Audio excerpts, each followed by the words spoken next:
Ya, puji Tuhan, pada malam hari ini setelah kita membaca yang 2 Raja-Raja pasal 4 ayat 1 sampai ayat yang ke-7.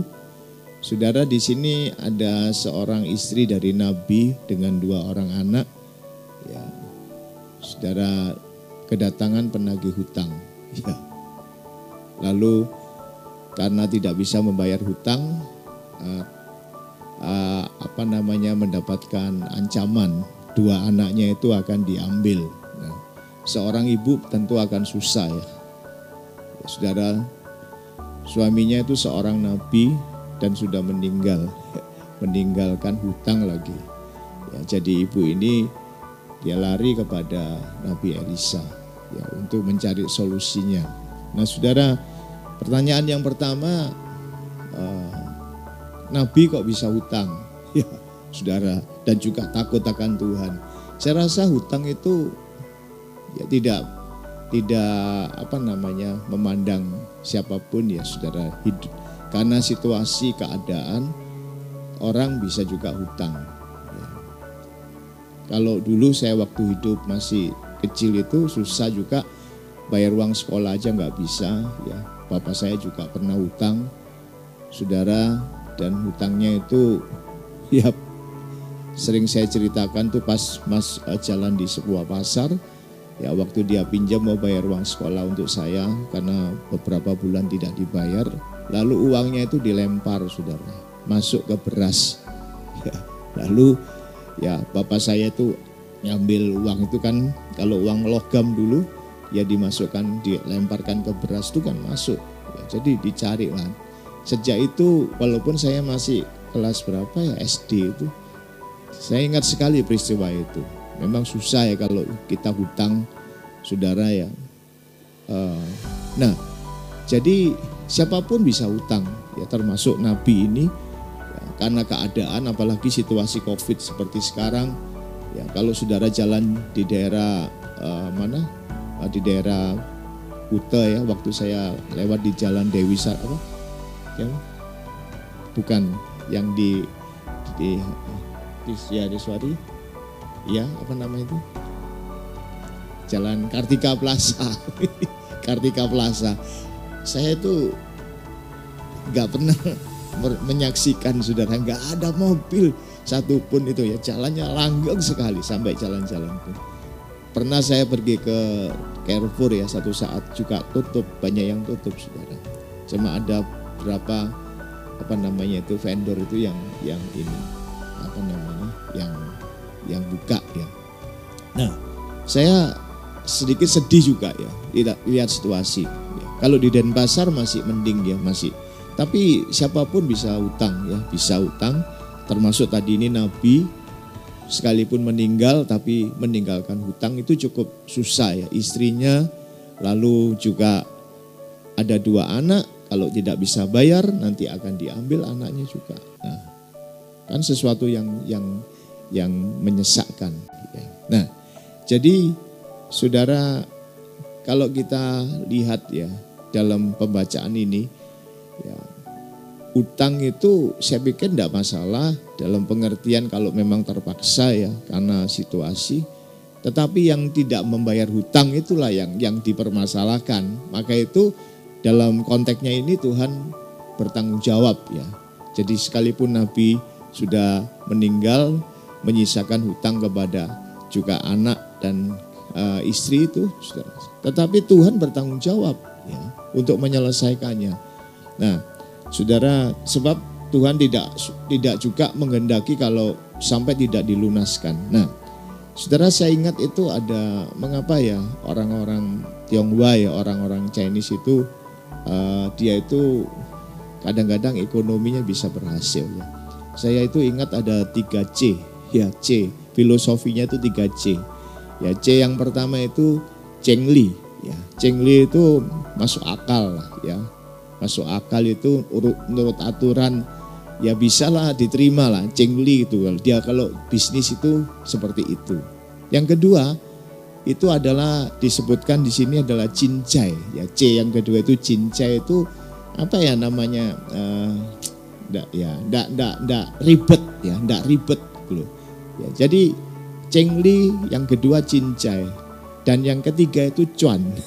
Cuan. Ya, cuan itu yang penting ada untung ya dia, cuan ya.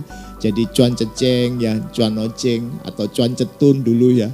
Atau cuan, pokoknya cuan itu. Jadi 3 prinsip ini, cengli, cincai sama cuan. Nah, ada 3C yang harus dihindari. 3C, ada 3C yang harus dijalankan. 3C yang dihindari itu apa, saudara? C yang pertama adalah ciuk. Ciuk itu apa? Pinjam. Nah, jadi kalau meminjam itu sebetulnya dihindari. Tetapi mana ada bisnis tidak meminjam? Saudara, semua bisnis pasti akan meminjam ya. Saudara, untuk mencari modal dan seterusnya. Cuma ada C yang kedua ini yang tidak boleh ya, namanya ciak. Ya, jadi ciuk itu pinjam kalau tidak bisa dihindari, tapi yang kedua ini nggak boleh ciak. Ciak itu apa? Saudaraku, makan uangnya orang. Nah, nggak boleh. Saudara, dalam Mazmur 37 ayat 21 juga. Nah, kalau kita punya tanggungan, kita juga harus tanggung jawab ya. Berapapun hutang kita harus tanggung jawab. Nah, itu yang dimaksud ya. Jadi tidak boleh ciak. Apalagi yang C yang ketiga yang dihindari orang-orang Tionghoa itu adalah apa, saudara? Cao. Cao itu lari ya. Jadi, nah kadang-kadang kalau orang ya hutang nggak bisa bayar, dia makan ya. Kalau udah dimakan, akhirnya dia lari. Saya pernah menyaksikan juga ada orang, saudara, yang karena hutangnya cukup banyak, akhirnya nggak bisa bayar, dia lari ya. Tapi bukan berarti selesai masalahnya, tetap bermasalah kalau lari. Nah, jadi ada 3C yang harus dilakukan ya, saudara. Jadi cengli, yang kedua adalah cincai, dan yang ketiga itu adalah cuan. Itu sederhananya di sana ya. Ada yang 3 yang dihindari, yaitu ciuk ya, istilahnya ciuk itu utang. Tapi kalau tidak bisa ya, perlu modal hutang ya, kita harus tidak boleh makan uangnya orang. Ciak itu makan uangnya orang, saudara. Dan yang ketiga adalah ya, jangan sampai kita jauh lari. Nah, jadi dalam konteksnya yang kita pelajari tadi, Nabi ini walaupun mati, saudaraku, sudah meninggal ya, dan istrinya ditinggalkan hutang, dan kalau tidak anaknya diambil, tapi ada solusi. Dia datang kepada Nabi Elisa. Nah, apa yang harus dikerjakan oleh wanita ini, saudara? Dia bilang, kamu punya apa? Ya, kan dia bilang nggak punya apa-apa, cuma punya buli-buli ini dan minyak. Nah, saudara, jadi itu apa yang ada, nah, bukan mengada-ngada. Saudara, kalau kita punya hutang ya, kita harus tahu bahwa Tuhan punya solusi, punya jalan keluar. Ya, jangan sampai kita seperti tadi ya, kita diamkan. Tidak, istri ini cari solusi, dia datang kepada Nabi Elisa dan dia tanya, apa yang ada padamu? Saudara, di sana disebutkan ada buli-buli, ada minyak. Nah, saudara harus mengerti ya, minyak itu bicara tentang urapan. Ya, urapan. Dalam perjanjian lama yang mendapatkan urapan itu kan cuma ada 3 jenis orang. Ya, yang pertama adalah raja, lalu nabi. Nah, ini kan salah satu nabi. Ya, dan imam. Jadi imam termasuk imam besar, imam itu ada juga nabi, ada juga raja, itu mendapatkan urapan. Tapi dalam perjanjian baru, gereja Tuhan, kita orang percaya sebagai imam-imam, saudara, karena kita percaya, bertobat, lahir baru, hidup baru, kita mendapatkan pengurapan. Nah, ini jadi urapan itu ada dalam hidup saya dan saudara. Nah, ini modal pertama, saudara. Jangan kita panik ya, kalau kita punya utang itu, kalau kita jangan sampai ya kita sepertinya nggak ada solusi. Berapapun hutang kita, saudara ya, asal kita cari solusinya sesuai dengan firman Tuhan, Tuhan bisa menolong kita. Nah, lalu setelah ditanya ya, buli-buli dan minyak, ya, saudaraku, itu bicara tentang urapan ya. Jadi kita juga sekarang bersyukur ya, kita sebagai gereja Tuhan, eklesia itu keluar dari gelap menuju pada terangnya, itu kita ini ada urapan. Urapan itu penting. Itu modal yang pertama untuk bisa menyelesaikan hutang-hutang yang akan kita hadapi ya, kita hadapi. Nah, saudara, lalu diperintahkan kepada orang ini, disuruh cari apa? bejana-bejana pada tetangga-tetangganya. Ya, disuruh cari tetangga. Saudara, kadang-kadang ya maaf ya, orang kalau punya hutang itu malah takut ya, malah melarikan diri, malah menghindar ya. Kadang-kadang kalau umpamanya sering ditelepon ya, terus bilang apa? Ya kalau ditelepon dari si A ini bilang nggak ada ya, atau pergi atau kemana, selalu begitu. Saudara, tapi di sini yang hebatnya ini mengajarkan apa? Justru kalau ya jelaskan ini kan tadi penagih hutang datang, sekarang disuruh pinjem mengambil bejana-bejana itu kepada orang-orang ya, yang tentu ya saudara, yang ini juga yang meminjamin dia. Ya. Waktu saya pernah mengalami saudara ya, waktu saya hutang dulu, ya saya belajar juga, enggak mau lari. Ya tahun 91, 92 ya, itu hutang saya itu kurang lebih 100 juta itu di bank. Ya ada di bank itu 100 juta di BPD. Saudara, lalu di luar itu 150 juta. Ya waktu tahun 91 itu kurang lebih 250 juta hutangnya. Terus saudara, karena krisis ya, krisis waktu itu namanya tax money policy ya, pengetatan uang tahun 1992, bunga-bunga di bank tinggi sehingga orang tidak bisa membeli hal-hal yang konsumtif ya saudara, itu yang pengetatan uang. Nah, itu dampaknya buat usaha saya waktu itu, saudaraku, pengaruh sekali. Ya, pengaruh sehingga singkat ceritanya tahun 92 saya punya utang banyak, ya banyak. Nah, saudara, waktu menghadapi orang-orang itu satu-satu, saya nggak lari, saya hadapin semua. Ya. Jadi ini ibu ini ya istrinya Nabi ini disuruh cari ya, mengambil bejana-bejana. Dihadapi saudara, dihadapi ya dengan janji yang pasti utangnya pasti akan dilunasi, kita masih usaha ya. Jadi bukan lari saudara. Nah, apa yang terjadi waktu bejana itu dikumpulkan? Nah, masuklah orang ini ke rumahnya, kan ditutup pintunya. Waktu ditutup pintu, saya ingat itu dalam Matius pasal 6 ayat yang ke-6. Tuhan mengajarkan tentang doa Bapa kami. Ya, apa yang terjadi? Kalau kamu berdoa masuk dalam kamarmu, tutup pintunya. Ya, saudara, kita menghadap hal-hal yang ya istilahnya di tempat yang tersembunyi, Tuhan itu juga akan menyatakan kuasanya kepada kita. Nah, ini bicara soal iman.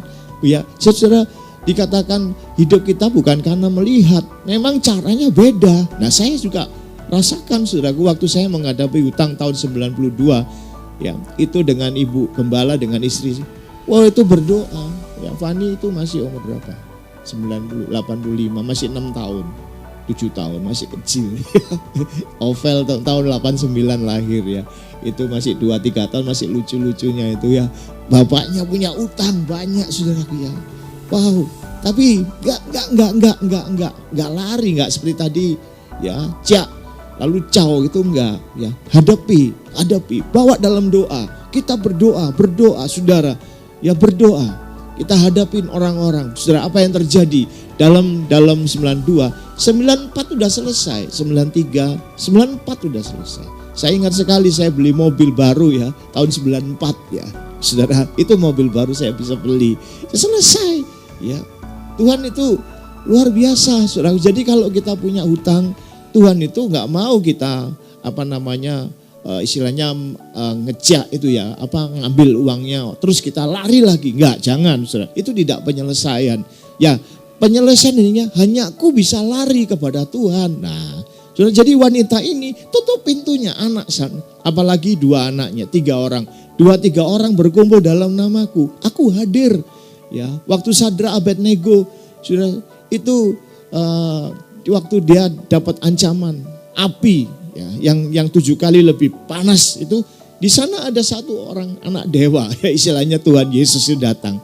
Kalau ada Yesus itu semua beres saudaraku. Ya memang tidak langsung dalam 1 malam selesai, enggak, proses ya. Tapi doa tutup pintu. Ya saudaraku, bawa dalam doa, percaya kuasa Tuhan yang bekerja. Oh, luar biasa. Dan apa yang terjadi? Saudara, wanita ini, istri Nabi ini, akhirnya ya waktu mencedok itu minyak itu saudaraku, bejana itu penuh semua. Nah, lalu Nabi Elisa bilang apa? sudah jualah minyak itu, tutupilah hutangmu semua.